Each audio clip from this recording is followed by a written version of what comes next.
మామిడికాయతో తొక్కు పచ్చడి.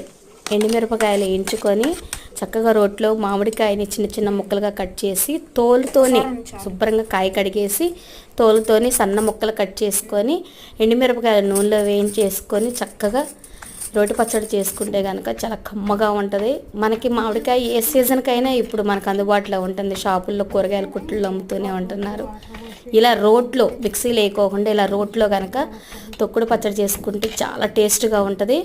అప్పటికప్పుడు నూరుకొని మనం తాలింపు పెట్టేసుకొని వేడి వేడి అన్నంలో కాస్తంత నెయ్యి తగిలిచ్చేసి తింటే ఉంటుంది నా సామిరంగా. ఎంత కమ్మగా ఉంటుందోనండి. రోటి పచ్చడి చేసాము.